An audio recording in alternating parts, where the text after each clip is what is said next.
At 9:40 on the evening of February 15, 1898, Captain Charles Sigsbee sat in his cabin aboard the Battleship Maine, writing a letter to his wife.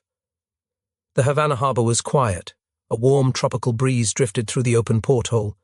Most of the crew had turned in for the night after the bugler sounded taps at 9:10.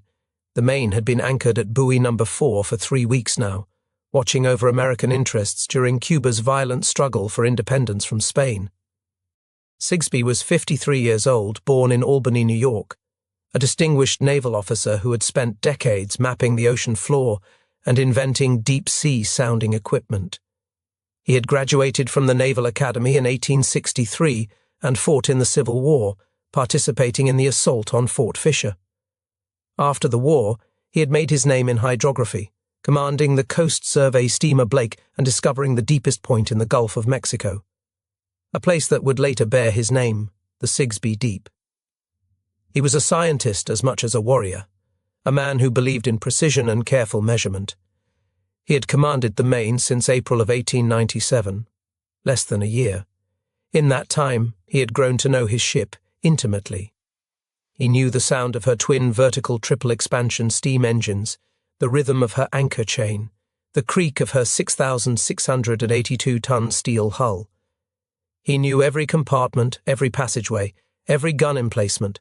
He also knew something was wrong with her design, something that worried him every single day. The Maine carried over 5 tons of gunpowder in her forward magazines. Her 6-inch guns required constant supplies of ammunition, stored in reserve magazines throughout the ship. The largest of these magazines sat directly adjacent to coal bunker A-16, which stored the bituminous coal that fed her 8 Scottish coal-fired boilers. Between the explosives and the coal was a single steel bulkhead, just 1/4 of an inch thick. That thin wall was all that separated 11,000 pounds of powder from fuel that was known to spontaneously combust. Sigsbee finished a sentence in his letter. He paused, thinking about what to write next. The harbor was unusually still. The Spanish cruiser Alfonso XII floated nearby. Lights from Havana's waterfront glittered across the dark water. Then the world ended. At 9:40 exactly, a massive explosion tore through the forward section of the Maine. The blast lifted the bow of the ship out of the water. Passengers on the nearby Ward-Line steamer City of Washington saw the bow rise as if pushed by a giant hand. A tremendous roar echoed across the harbor. A second explosion followed almost immediately, this one even more devastating as the forward magazines detonated. More than 5 tons of powder charges ignited at once, obliterating the forward third of the ship. The blast was so powerful that it shattered windows across Havana. People blocks away felt the ground shake beneath their feet. Sigmund Rothschild, a passenger on the City of Washington, was on deck facing the warship when the explosion occurred. He later described seeing the bow of the Maine rise slightly out of the water, then a flash of fire, then an enormous explosion that sent debris flying hundreds of feet into the air. For a moment, the entire ship seemed to be engulfed in flame. Then the bow simply ceased to exist. Sigsbee felt his cabin lurch violently. The lights went out. The sound was unlike anything he had ever heard, a deep thundering roar that seemed to come from everywhere at once. The cabin filled with smoke and the acrid smell of burning. Debris rained down on the deck above him. He could hear men screaming. The ship was already listing hard to port, taking on water at a catastrophic rate. Sigsbee grabbed his cap and made his way topside through smoke-filled passageways. The corridors were dark, lit only by the flames. From the forward section, other officers were emerging from their cabins, stunned and confused. Lieutenant Commander Richard Wainwright was already on deck, trying to assess the damage. What they saw would haunt them for the rest of their lives. The entire forward section of the ship was gone. Where the bow had been, there was now only twisted steel and fire. The explosion had lifted portions of the keel and bottom plating, bending them upward and outward in a grotesque inverted 5 shape. Flames shot from ruptured fuel lines and ignited ammunition continued to cook off, sending traces of fire into the night sky. Men were in the water, struggling among the wreckage. Some were crying for help, others were silent, floating face down amid the debris and the slick of oil spreading across the harbor. Lieutenant John Hood and Naval Cadet David Boyd attempted to reach the forward section to assess damage and rescue survivors. They found the front of the ship was nothing but a mass of what appeared to be burning cellulose. There was no one to rescue. Anyone in the forward third of the Maine when the explosion occurred had died instantly. Of the 355 men aboard the Maine that night, 261 would die. Most of them had been sleeping in the enlisted quarters in the forward part of the ship when the explosion occurred. They never had a chance. They never heard the warning. They simply ceased to exist in a fraction of a second, their lives ended by a disaster they could not have anticipated and could not have escaped. To understand what happened that night and why it changed the course of American history, we need to go back to the beginning, back to the design decisions that made the Maine a floating time bomb and the warnings that everyone ignored. The Maine was authorized by Congress on August 3, 1886, in an era when the United States Navy was finally emerging from decades of neglect. After the Civil War, the Great Fleet of ironclads and monitors had been allowed to rot at anchor. By the 1880s, the American Navy ranked behind the fleets of countries like Chile and Brazil. The Maine and her near sister ship Texas were meant to change that, to prove that the United States could build modern warships to rival the great European navies. Her keel was laid at the Brooklyn Navy Yard on October 17, 1888. She would take 9 years to complete, an extraordinarily long construction period that reflected the limits of American industry at the time. The delivery of her armored plating alone took 3 years. A fire in the drafting room where her blueprints were stored caused further delays. American shipyards were learning as they built, developing techniques and skills that had long been mastered in Britain and France. The ship was 324 feet long overall, with a beam of 57 feet and a maximum draft of 22 feet 6 inches. Her displacement was 6,682 long tons. She was divided into 214 watertight compartments, with a centerline longitudinal bulkhead separating her twin engines. A double bottom covered the hull from the foremast to the aft end of the armoured citadel, a distance of 196 feet. Her main armament consisted of 4 10-inch 30-caliber guns mounted in 2 twin turrets. These turrets were positioned en echelon, offset from the centerline on opposite sides of the ship, an arrangement that allowed both turrets to fire ahead, astern, or across the deck. It was an innovative design borrowed from the British ironclad inflexible and similar Italian warships, but it would prove problematic. The offset turrets created balance issues and limited the ability to fire a true broadside. Secondary armament included 6 6-inch 30-caliber guns, 7 6-pounder guns, 8 1-pounder guns, and 4 Gatling guns for close defense. She also carried 4 18-inch torpedo tubes mounted above the waterline. Her armor scheme employed Harvey-process steel, an advancement over earlier compound armor that provided superior hardness through surface carburization. The main belt measured 12 inches thick amidships, tapering to 8 inches below the waterline, over a 180-foot length, protecting the machinery spaces and magazines. On paper, she was an impressive fighting machine. She could make 16.5 knots on trials, powered by twin vertical triple expansion steam engines producing 9,000 indicated horsepower. Her nickel-steel armor could withstand the fire of contemporary cruisers. Her 10-inch guns could damage any ship afloat. But the Maine had a critical flaw built into her from the very beginning, a flaw that naval architects understood, but somehow accepted. Her designers had placed the coal bunkers directly adjacent to the forward ammunition magazines. This was not unusual for warships of the era.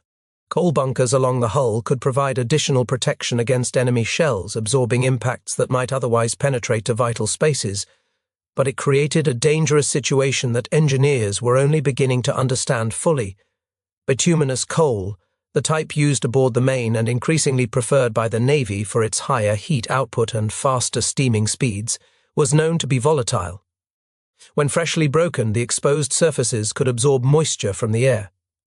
This triggered an exothermic reaction that generated heat. If the coal was not properly ventilated, the heat could build until the coal spontaneously ignited. The process could take days or weeks, the coal slowly smouldering inside the bunker, invisible to casual inspection. Coal bunker fires were a common problem on warships of this period. Between 1894 and 1908, more than 20 such fires were documented aboard United States Navy vessels. The armored cruiser New York, an 82-100-ton vessel, suffered from spontaneous coal fires. The battleship Oregon, on her famous voyage around South America during the Spanish-American War, dealt with 4 coal bunkers ablaze simultaneously at one point during her journey. The Maine's bunker A-16 sat immediately adjacent to the reserve magazine for her 6-inch guns. This magazine held over 11,000 pounds of powder. Between the coal and the explosives was that single quarter-inch steel bulkhead, a quarter-inch, about the thickness of 3 stacked coins. If a fire started in the coal bunker and was not detected, the heat could eventually transfer through that thin wall. Coal fires could reach temperatures exceeding 1,000 degrees Fahrenheit. The ignition point for the black powder used in the Maine's ammunition was considerably lower. The bunkers were supposed to be inspected regularly. Temperature readings were supposed to be taken. Ventilation was supposed to be maintained. But the Maine's bunkers had not been checked for nearly 12 hours before the explosion. It was night time. Most of the crew was asleep. The coal sat in its bunker, doing whatever coal does in the dark, while the men who might have noticed something wrong slept in their hammocks just feet away. Some naval officers understood this danger. They had seen coal bunker fires before. They knew how quickly the temperature could rise, how easy it was for a fire to go undetected in a sealed bunker, how catastrophic the consequences could be if that fire reached ammunition. Technical journals of the era discussed the problem. Engineers proposed solutions: better ventilation, more frequent inspections, relocating magazines away from coal storage. But the Maine was built anyway, her magazines sitting beside her coal like a bomb waiting for a spark. It was a design decision made in 1886 that could not be undone. By the time the ship was commissioned in 1895, naval architecture had advanced. Enough to recognize the flaw, but the Maine was what she was. The coal bunkers stayed where they were. The magazines stayed where they were. The quarter-inch bulkhead stayed where it was. The Maine was commissioned on September 17, 1895, under the command of Captain Arent Crowninshield. She spent her first years operating along the east coast of the United States and in the Caribbean. Her duties were largely routine, training cruises and port visits. But by 1897, the situation in Cuba was deteriorating rapidly. Cuban revolutionaries had been fighting for independence from Spain since 1895. The Spanish response was brutal. General Valeriano Weyler implemented a policy of reconcentration, forcing Cuban civilians into fortified camps to deny the rebels support. Hundreds of thousands of Cubans died from disease and starvation in these camps. American newspapers, particularly those owned by William Randolph Hearst and Joseph Pulitzer, published sensational accounts of Spanish atrocities. The reports inflamed public opinion and created pressure on President William McKinley to intervene. In January of 1898, riots broke out in Havana. American Consul General Fitzhugh Lee, the nephew of Confederate General Robert E. Lee, grew concerned about the safety of American citizens and property on the island. He sent word to Washington that a show of naval force might help stabilize the situation. On January 24, 1898, the Maine departed Key West, Florida, for Havana. Captain Sigsbee slowed his approach to the harbor, wanting to make a dignified entrance. He had his crew in their dress uniforms and all flags flying. He also had men hidden in the gun turrets, ready for any danger. The Maine arrived at Havana Harbor at 11 in the morning on January 25 and was guided to buoy number 4 by a Spanish pilot. The Spanish authorities were not pleased to see an American warship in their harbor. The visit had been arranged with only a few hours' notice, but they observed the diplomatic courtesies. Spanish officers paid formal calls on Sigsbee. The governor of Havana sent his regards.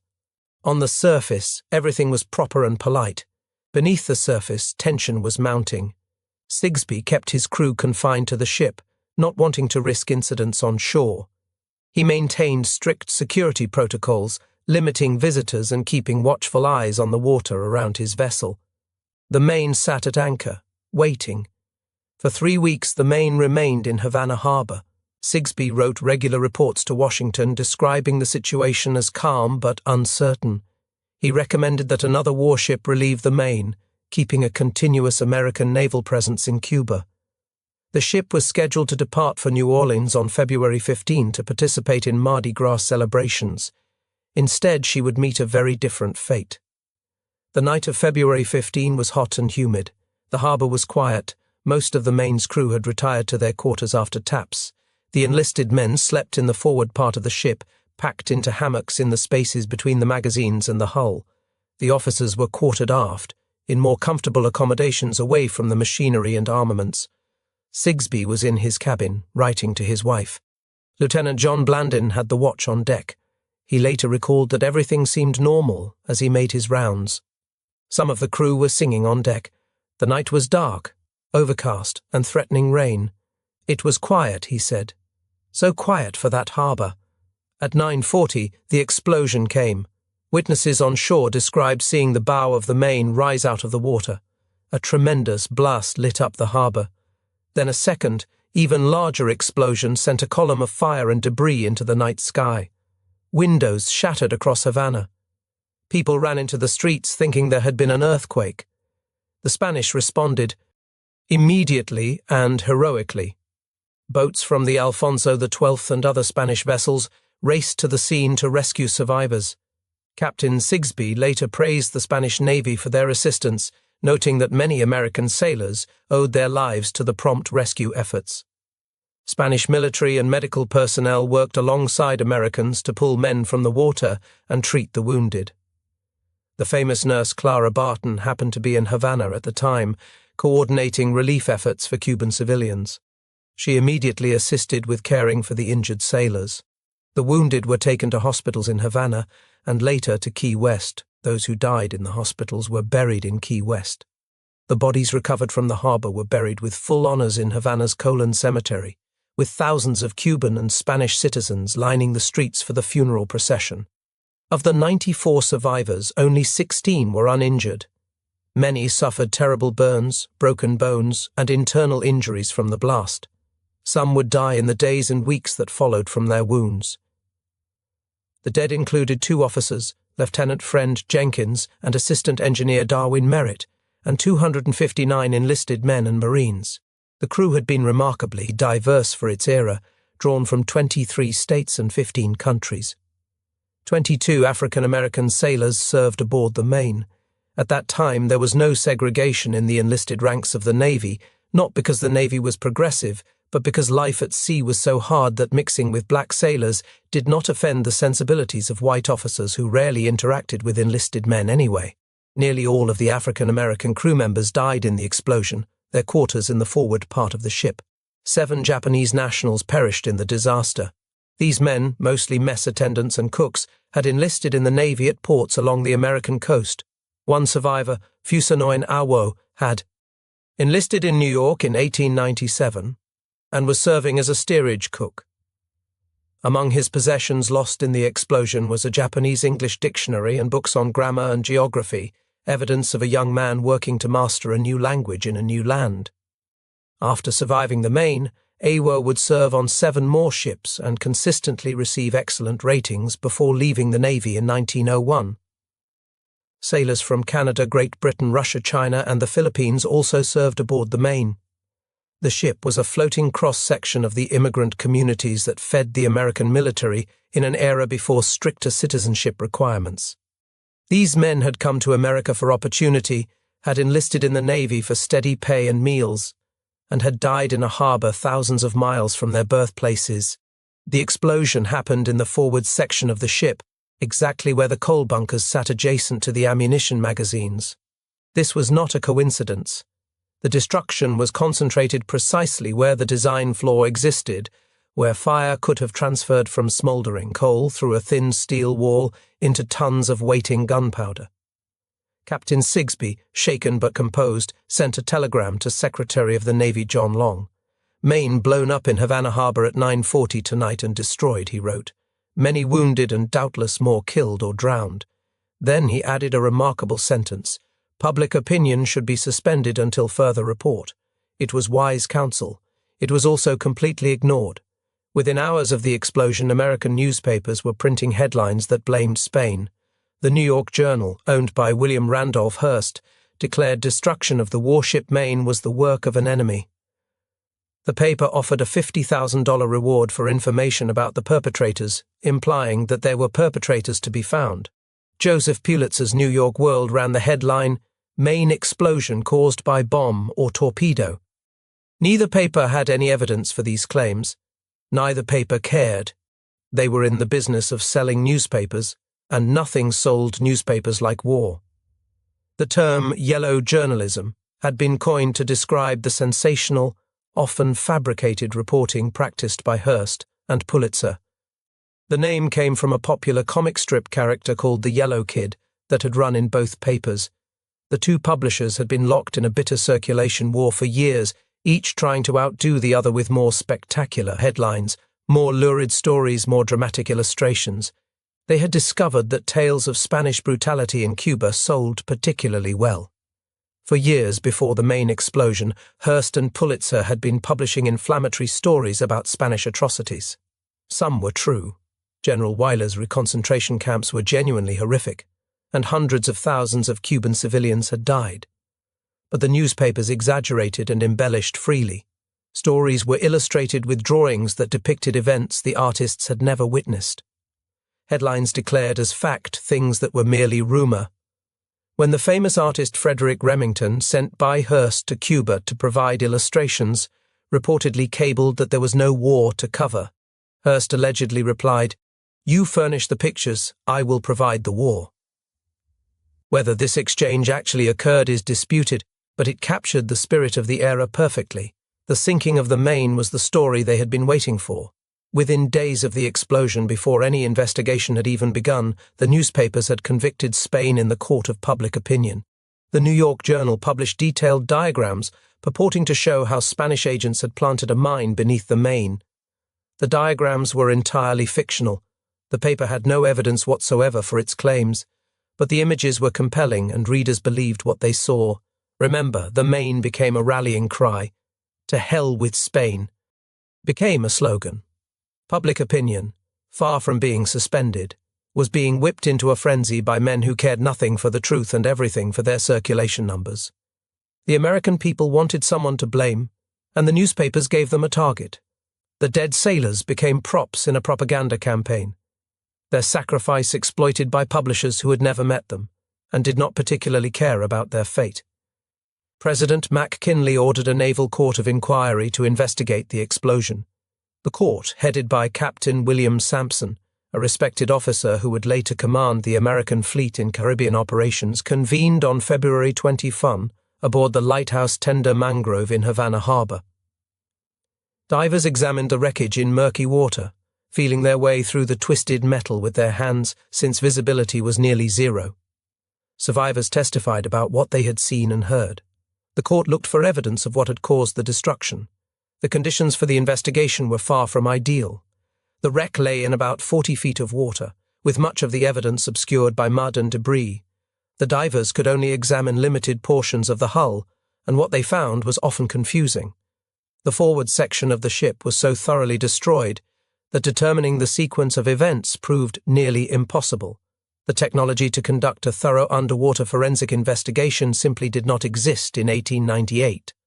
There were no underwater cameras, no sonar mapping, no forensic metallurgy to analyze the pattern of metal deformation. The court heard testimony from Captain Sigsbee, who described his actions on the night of the explosion and his impressions of what had occurred.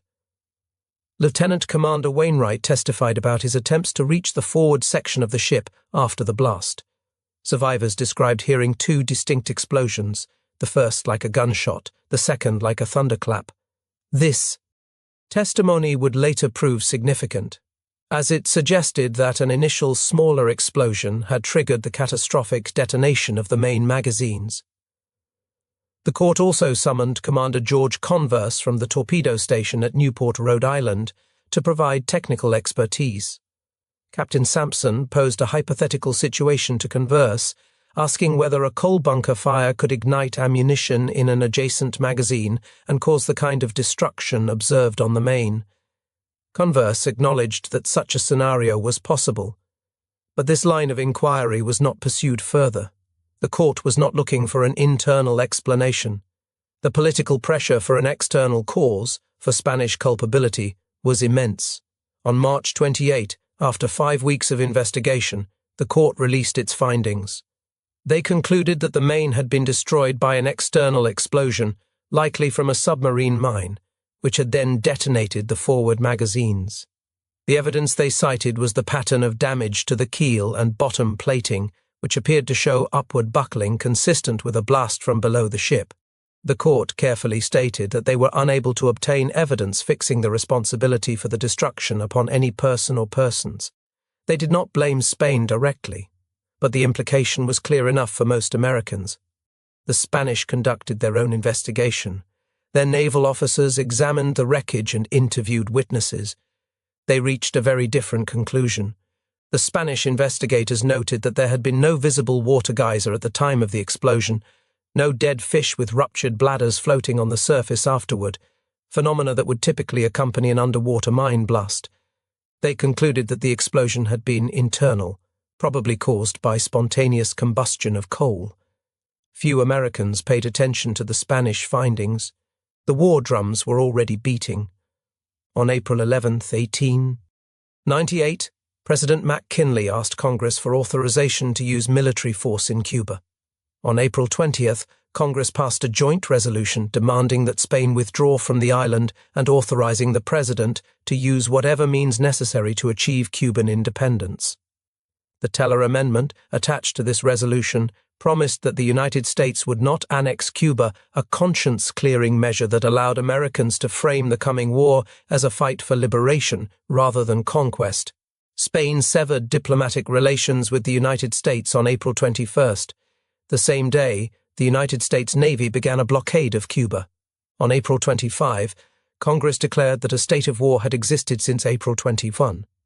The Spanish-American War had begun. The war was pathetically one-sided.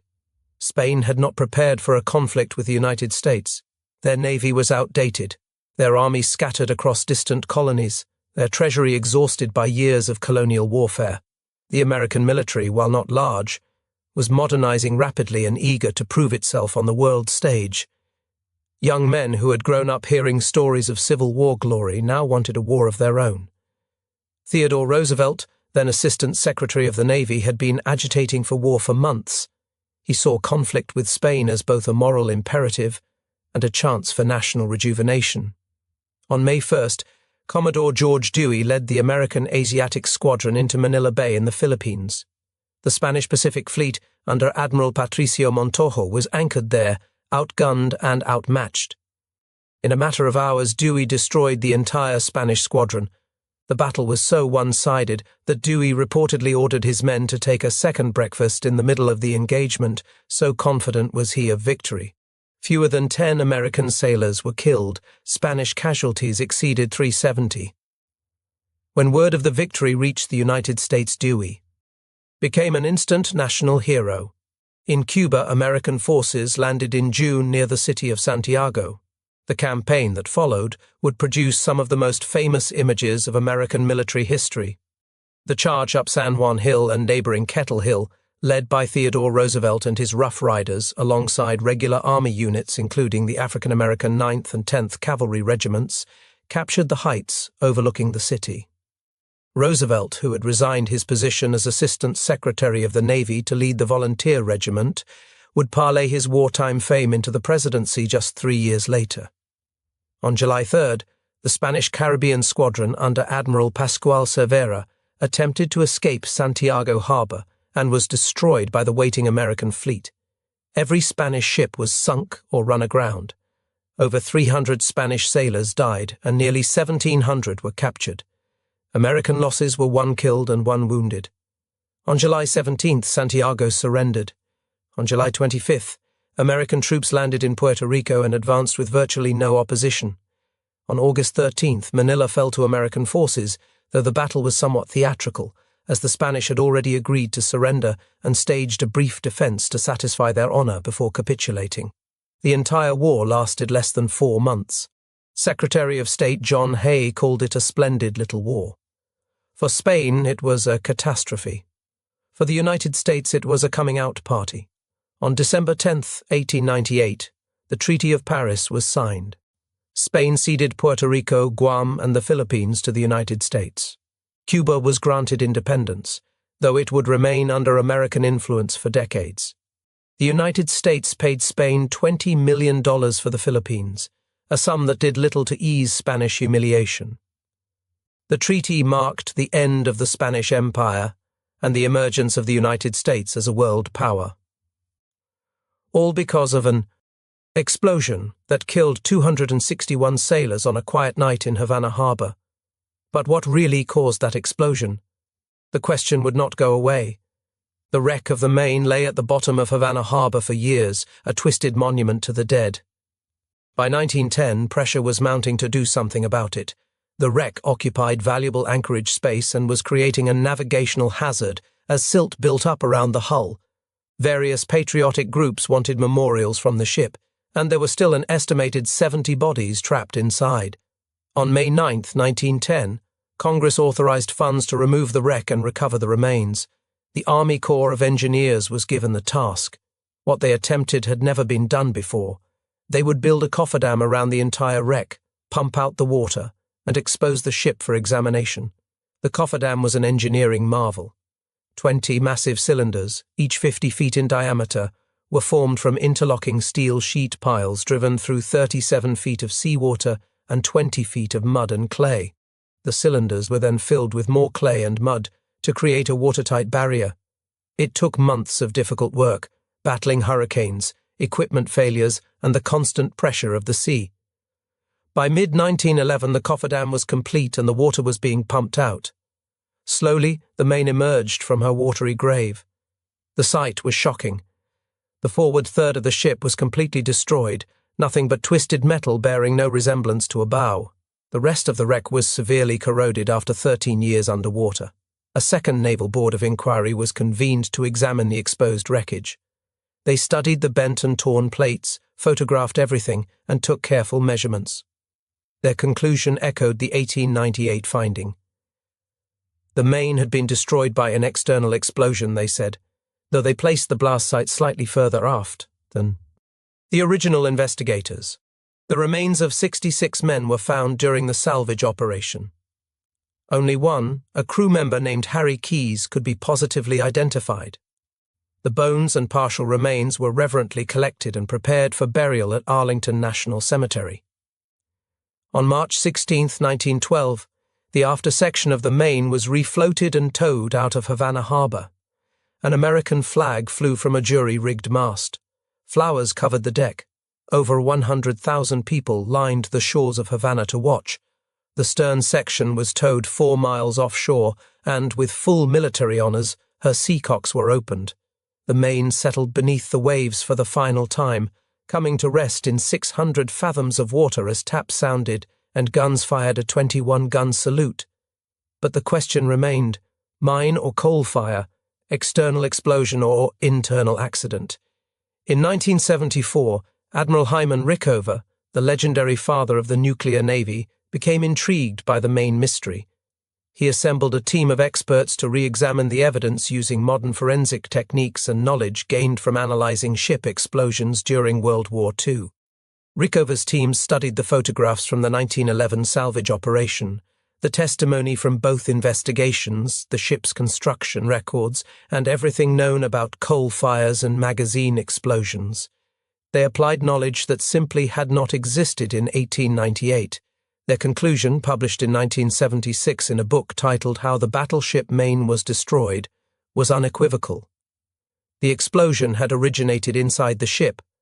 There was no mine. The most likely cause was a fire in coal bunker A-16 that transferred heat through the thin bulkhead and ignited the ammunition in the adjacent magazine. Rickover noted that the pattern of damage was consistent with an internal explosion, not an external one. An underwater mine would have produced different damage. Signatures, different bending of the plates. The photographs showed the bottom of the ship pushed downward and outward in places, not inward, as would be expected from a mine. The coal bunker fire theory made sense. The Maine used bituminous coal, which was volatile and prone to spontaneous combustion. Her bunkers had not been inspected for nearly 12 hours before the explosion. A fire could have been smouldering undetected, building heat, until it reached the critical temperature to ignite the powder just inches away through that quarter-inch steel wall. In 1998, National Geographic commissioned another investigation using computer modeling techniques. Their results were mixed. The computer analysis showed that a coal bunker fire could have generated sufficient heat to detonate the magazines, but it also showed that a small handmade mine could have penetrated the hull and caused similar damage. The debate continued. Today, most historians accept the coal fire theory as the most likely explanation. No evidence of Spanish involvement has ever been found. Spain had every reason to avoid a war with the United States and nothing to gain from sinking the Maine. The technology for a covert mine attack in a busy harbor was questionable, and coal bunker fires were a known, documented problem that had caused concern aboard many ships.